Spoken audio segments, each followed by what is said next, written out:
At the kitchen table, James set the contract binder down like a weight.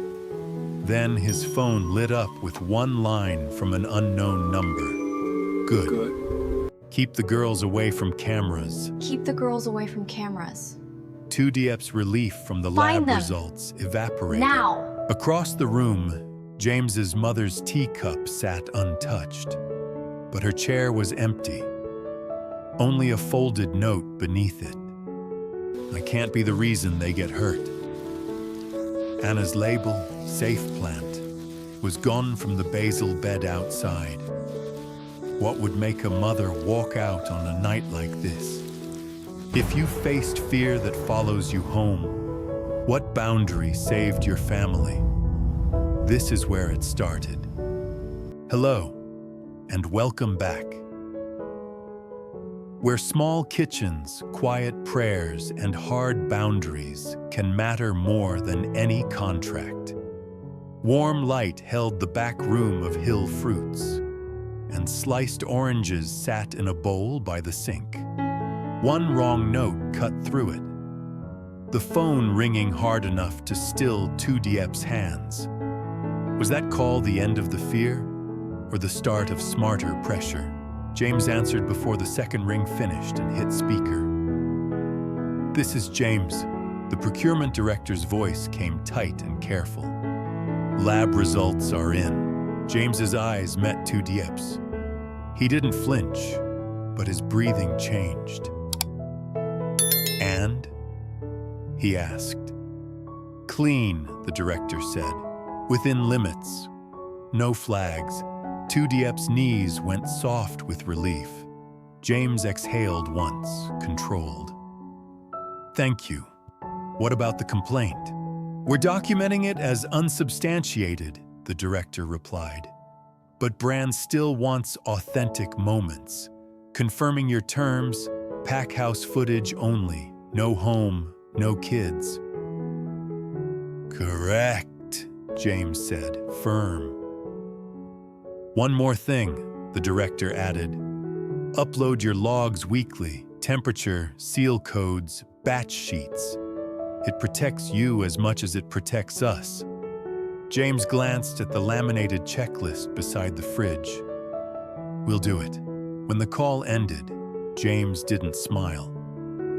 He rested his forehead against the pantry door for one quiet second, then turned back. They're still in, he said. Diep nodded, throat tight. Still in. Relief settled, then left a question behind. If the lab was clean, who had tried to stain them? Out front, the shop kept moving. Luan handled customers. James's mother sat at the counter with tea, watching Nee squeeze a stuffed orange like it was a rope. When she heard the results were clean, she whispered, "Thank God." But her eyes stayed unsettled. James looked at Diep and changed the whole day with one sentence. Garden Day. Today? Diep asked. So today, he said. One day where hands touch something honest. The words carried a boundary. No cameras, no strangers, no story sold. Behind the house, the garden was small. Raised beds, basil and mint, green onions, and 2 thin fruit saplings tagged like promises. Anna arrived with her marker case and a serious face.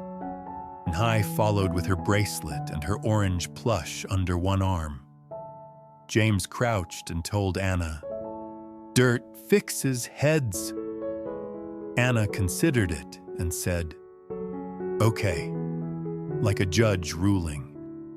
James's mother hovered by the doorway, unsure. Diep surprised her. "Come with them. Are you sure?" his mother asked. "This is family work," Diep said. James handed his mother gloves without forcing anything else. She took them like permission. They worked slowly. James showed Anna how to pinch basil gently. Nye wanted to water everything, so James gave her a cup instead of the hose. James's mother murmured, "Good job," and Nye pushed the stuffed orange into her hands like a gift. His mother froze, then laughed, quiet and stunned. For a moment, the yard felt like it belonged to them. Anna made plant labels: basil, mint, green onion. Then she wrote a fourth, safe plant, and stuck it into the soil. Diep asked what it meant. "A plant that grows even when people are loud," Anna said, not looking up. James's mother turned away and wiped her eyes. James pretended to focus on the dirt. Diep felt the sting of a hard truth. The girls were learning fear even when adults stayed gentle. A motorbike slowed at the gate. Mr. Huy's voice arrived sharp. "Is it true corporate found pesticide problems?" James stayed kneeling. "No," he said evenly. "Lab results are clean." "People are saying," Mr. Huy began. Mr. Hung stepped into view at the gate. "People can say anything," he replied. "Papers say the truth."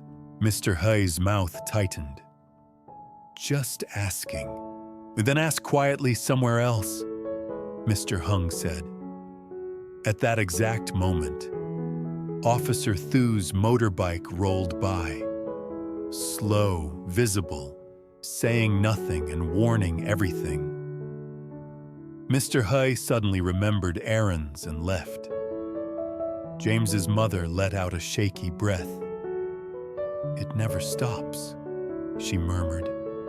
"Mo, it stops when it stops getting fed," James said, brushing soil from his hands. "They live on reactions." His mother nodded like she was learning it late. The day should have ended there. Instead, the midpoint turned on something small. Inside, Diep went to rinse her hands and saw the log checklist lying crooked on the table. A pen sat beside it, heavy, black, not theirs. James picked it up and turned it once. The logo stamped near the clip tightened Diep's stomach. Summit Terra Development. Luan appeared at the back door, face tight. "A man asked me for directions to the garden," he said. "Clean shirt. Didn't buy anything. I thought he was lost." Relief from the clean lab flashed, and then a sharper truth cut underneath. Someone had been close enough to touch their records, close enough to watch their children through a fence. James's phone buzzed on the counter, face up. Unknown number, one line. "Good choice on pack house only. Keep it that way. Upload the logs. Don't make the brand curious." Diep's breath caught. James read it without blinking, but his eyes changed. Like a door shutting quietly. James's mother stepped closer, drawn by the silence. Her gaze landed on the Summit Terra pen, and her face drained. "That logo," she whispered. "The sheriff's fundraiser." They were together, smiling like friends. A final question pressed in. If Summit Terra had the sheriff, then who had filed the complaint? And what would they do next? James turned toward the back door. "Luan," he said, low. "Check the side fence." Luan moved fast. Diep looked out at the garden, searching for something to prove she was overreacting. The basil bed sat in afternoon light. Green, ordinary, except the safe plant label was gone. In its place, pushed into the soil like a warning, was a small folded card, blank on the outside, waiting to be opened. When fear slips into a home through small things, a pen, a message, a missing label, What boundary would you draw first to protect the children? James unfolded the card with 2 fingers as if it could cut. The message was typed. Calm, clinical. Keep pack house only. Upload logs every Friday. 1 camera in the house. 1 anonymous tip to health. A friend of the sheriff. A photo was clipped beneath it. The Hill Fruits gate from the road. Time-stamped. Nye was in the frame, hugging her stuffed orange. James's mother stood behind her with a teacup, close enough to prove someone had been watching their children, not their produce. James photographed the card and the time-stamped image. Then they delivered evidence, he said, and called Officer Thu. A trespass, coercion, a child photographed, James reported. The threat mentions the sheriff. Don't throw anything away, Thu said. I'm coming. Officer Thu arrived with an evidence bag and a calm face that made the room feel safer on contact. He photographed the card, the soil, and the missing safe plant spot, then walked the fence line and pointed to a fresh scuff on the outer post. Someone waited here, Thu said, comfortably. A motorbike slowed too long on the road. Thu stepped into the driveway where he could be seen, radio on his shoulder. The motorbike moved on. They came for panic, Thu said. Give them paperwork. So James did. He scanned seal codes and batch sheets. Diep matched logs to dates. Luan angled the pack house camera to cover the gate without pointing into the house. Hung wrote down every unfamiliar face he'd seen near the shop that week. Dated and neat. Anna wandered in, sleepy, and froze at the sight of uniforms. James crouched. No danger inside, he told her. This is grown-up paperwork. Anna blinked toward the window. Safe plant is gone. Then it gets replaced, Diep said, pulling her close. Safer than before. For a moment, it worked. The printer ran. The binder filled. The air steadied. Then the kitchen went too quiet. James's mother's chair sat empty. Her teacup was still warm, but untouched. Beneath it lay a folded note. James opened it once. I can't be the reason they get hurt, it read. If leaving removes the target, I'll go. Anna's fingers tightened around Diep's sleeve. Grandma left. James didn't answer. He walked to the porch, slow but fast inside. He found his mother at the edge of the porch light, hands clasped, eyes wet, praying, not running. She turned as he approached. I wrote it because fear made it sound noble, she whispered. Then I saw Nye in that photo, and I understood. Leaving doesn't remove the target. It removes the shield. James kept his voice gentle. Come back inside, he said. Staying is the boundary. Officer Thu returned from his patrol car with the first real turn. Road camera caught a man pacing your gate, he said. The plate matches a Summit Terra subcontractor vehicle. I'm filing it tonight. Someone will have to explain why your children were photographed. It wasn't full justice yet, but it was proof with a name attached. And proof changed the air in the room. James emailed procurement the threat photos as documentation. Procurement replied in writing, pack house only, no home, no kids, and weekly logs received.